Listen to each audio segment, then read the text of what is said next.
काफी स्टूडेंट्स के सवाल है कि सर पेपर का टफनेस लेवल क्या था। सबसे महत्वपूर्ण सवाल कि सर कट ऑफ क्या जाएगा। सबसे पहले अगर बात करते हैं वैकेंसी, तो सिविल इंजीनियरिंग में हमें पता है और ये नौकरी असली मायने में अगर मुझसे पूछोगे तो कई ईएससी के डिपार्टमेंट से भी अच्छा है। अब अगर क्वेश्चन वाइज वेटेज देख लें तो water resource and conservation process से 5 सवाल आए थे, ग्रीन एनर्जी से। अब आयोग ने यूपीपीएससी ठीक है कमीशन ने ये कह रखा है कि मेंस में कितने बच्चे अपीयर होंगे, कितने बच्चों को वो अलाउ करेंगे। इन्होंने यहाँ पे मिनिमम 40% मार्क्स आपको लाने हैं। Hello everyone, welcome to GATE Wallah. तो दोस्तों, जैसा हम लोगों को पता है कि 20 अप्रैल को यूपीपीएससी एई का पेपर था। काफी स्टूडेंट्स के सवाल है कि सर पेपर का टफनेस लेवल क्या था, कितने सवाल आए, किस सब्जेक्ट के, ठीक है, क्या वेटेज रहा, और सबसे महत्वपूर्ण सवाल कि सर कट ऑफ क्या जाएगा। क्योंकि ये पेपर केवल क्वालिफाइंग नेचर का था तो इसके मार्क्स कम या ज्यादा बहुत मैटर नहीं करते हैं आप लोगों के लिए। सर हम क्या कट ऑफ पार कर जाएंगे, कट ऑफ कितने नंबर पे आएगा, क्योंकि हम मेंस की तैयारी में लगे या ना लगे, मेंस आपका ठीक है, मेंस के मार्क्स जुड़ेंगे और इंटरव्यू के भी मार्क्स जुड़ेंगे। तो चलिए बिना कोई समय बर्बाद किए हुए हम सेशन को स्टार्ट करते हैं। सबसे पहले अगर बात करते हैं वैकेंसी, तो सिविल इंजीनियरिंग में हमें पता है कि साहब 486 हमारी वैकेंसीज है। ठीक है, 486 वैकेंसीज सिविल इंजीनियरिंग में है। मैकेनिकल इंजीनियरिंग में 77 वैकेंसीज है। एग्रीकल्चर में 12 वैकेंसीज है। फिर इलेक्ट्रिकल में आपका 7 वैकेंसीज है। ये इलेक्ट्रिकल में आपका 7 वैकेंसीज है और मैकेनिकल इलेक्ट्रिकल के साझा वैकेंसी 22 है, तो टोटल 604 वैकेंसीज। राइट, तो ये आपकी टोटल वैकेंसीज थी। बहुत अच्छी खासी वैकेंसीज है और ये नौकरी असली मायने में अगर मुझसे पूछोगे तो कई ईएससी के डिपार्टमेंट से भी अच्छा है। राइट, तो बहुत अच्छी यहाँ पे हमारे पास अपॉर्चुनिटी है। अब अगर क्वेश्चन वाइज वेटेज देख लें तो water resource and conservation process से 5 सवाल आए थे, ग्रीन एनर्जी से 7 सवाल आए थे, एनर्जी कंजर्वेशन से 1 था, क्लाइमेट चेंज से 8 थे। ठीक है, ये सवाल मैं बता रहा हूं, नंबर ऑफ क्वेश्चन बता रहा हूं, एक क्वेश्चन के 2 मार्क्स थे, तो आप मार्क्स जोड़ सकते हो। Industrial safety and safety standard से 2 सवाल थे। टाइप्स ऑफ मशीनरी मेंटेनेंस से हमारे 2 सवाल थे। राइट, फिर क्वालिटी कंट्रोल से 5 सवाल थे। इंजीनियरिंग मटेरियल से हमारे 9 सवाल थे। बेसिक ऑफ थर्मोडायनेमिक्स से 8 सवाल थे। बेसिक ऑफ प्रोजेक्ट मैनेजमेंट से 6 सवाल थे। Information and communication technology ICT से 3 सवाल थे। प्रोडक्शन से 1 था। कंस्ट्रक्शन से हमारा 1 था। राइट, फिर बेसिक ऑफ आर्टिफिशियल इंटेलिजेंस से 4 था। रोबोटिक्स से 1 था। बेसिक मेजरमेंट एंड इंस्ट्रूमेंटेशन से 8 था। Recent development in applied sciences से 2 था। Role of science and technology in daily life से 3 था। डिजास्टर मैनेजमेंट से 7 था। Ethics and values in engineering profession से 1 सवाल था, काफी कम वेटेज रहा इसका। इंटेलेक्चुअल प्रॉपर्टी राइट से 3 था। ह्यूमन हेल्थ एंड सैनिटेशन से 3 था। Handling and storage of product से 2 था। जनरल नॉलेज से 25 था। जनरल हिंदी से 25 था। खैर ये दोनों तो एब्सोल्यूट थे ही, तो टोटल आपके 150 सवाल यहाँ पे हो गए हैं। ठीक है, जो कि आपको पूछे गए थे। चलिए अब अगर बात करते हैं कि सर कट ऑफ क्या रहेगा, तो देखो टोटल हमारे पास वैकेंसीज कितनी है, 604 वैकेंसी हो गई। ठीक है,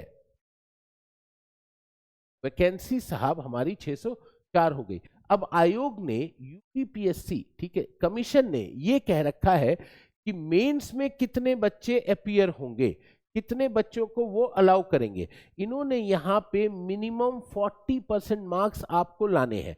तो पेपर कितने थे, 150 सवाल थे। 150 सवाल में से आपको ठीक है एक सवाल 2 नंबर का था, तो टोटल पेपर कितने का हो गया, 300 मार्क्स का हो गया। 300 मार्क्स का 40% कितना हो गया, 120 हो गया। राइट, तो मेंस में कितने अलाउड होंगे, मेंस में होंगे 15 गुना ऑफ 604। अगर आप अपनी ब्रांच का देखना चाहते हो तो अपनी ब्रांच के लिए भी देख सकते हो। 15 गुना इंटू 604, तो ये आपका आ जाता है 9060। ठीक है, लगभग इतने स्टूडेंट्स अलाउड होंगे। ठीक है, ऑल दो ये ब्रांच वाइज होंगे।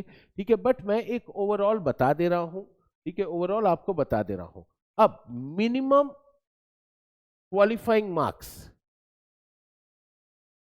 क्वालिफाइंग मार्क्स, ये आपको पता होना चाहिए for general category it is 40%। Sir ये कहाँ है भाई, ये आपके नोटिफिकेशन में लिखा हुआ है, तो ये कितना आ जाएगा, ये आपका 120 मार्क्स हो जाएगा। इतना आपको लाना ही लाना है। अब लगभग 78,000 से 80,000 लोगों ने रजिस्ट्रेशन किया था, राइट, रजिस्ट्रेशन किया था 78 के टू 80 के। बात करने के लिए मैं साहब 80,000 का आंकड़ा, ठीक है, इस आंकड़े को मैं लूंगा चुनूंगा। अब ऐसी खबरें आ रही हैं, मैंने बहुत सारे न्यूज आर्टिकल्स भी पढ़े, काफी स्टूडेंट से भी मैंने बात करी, तो मुझे ये पता चल रहा है कि जो अटेंडेंस थी आपका, जो सेंटर्स पे अटेंडेंस थी, वो अटेंडेंस लगभग 40% थी। तो अपीयर्ड कितने हुए, ठीक है, अपीयर कितने हुए, 40% ऑफ 80 के, 80 के। तो क्या ये सर 32,000 हो गया? हाँ साहब 32,000 हो गया। और कितने लोगों को मेंस में अलाउ किया जाएगा? ठीक है, अलाउ किया जाएगा 9,000 लोगों को। अब अगर मैं रेशियो देखता हूं, ठीक है, रेशियो देखता हूं, तो 9K बाई 32K, ये अप्रोक्सीमेटली साहब आपका 1/3 का रेशियो है, ठीक है। बट अगर मुझसे एग्जैक्ट पूछोगे 32 डिवाइड बाई 9, तो ये आपका 1/3.56 का रेशियो है कि 3.5 बच्चे में से एक बच्चा अपीयर होगा।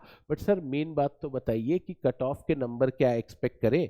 अगर मुझसे पूछ रहे हो तो साहब मैं आपको बड़ी ईमानदारी से बोलूंगा, अगर आपके 125 से 130 मार्क्स आ रहे हैं, चाहे आप किसी भी ब्रांच के, ठीक है, 125 से 130 मार्क्स आ रहे हैं जो मिनिमम मार्क्स के ऊपर है, ठीक है, तो यही आपका कट ऑफ हो जाएगा, यही आपका कट ऑफ हो जाएगा। आप आंख बंद करके साहब मेंस की तैयारी में लग जाओ। मेंस की तैयारी में आपको पता ही है आपके 2 पेपर होंगे, ठीक है, टेक्निकल को 2 भागों में बांट दिया गया है। एक में आपके 25 सवाल, ठीक है, जहां पे 100 सवाल आएंगे, ठीक है, टेक्निकल से, और 25 सवाल एक पेपर में हिंदी के होंगे, दूसरे पेपर में टेक्निकल के 100 सवाल आएंगे, ठीक है, राइट। और आपके जीके के आपके कितने 25 सवाल होंगे, तो टोटल आपके 250 सवाल हो गए।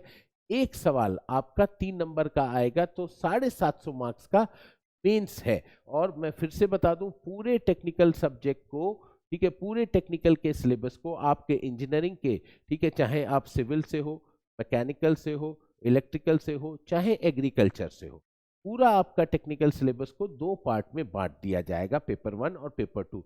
उसके साथ साथ हिंदी और, ठीक है, जीके को ऐड किया जा रहा है।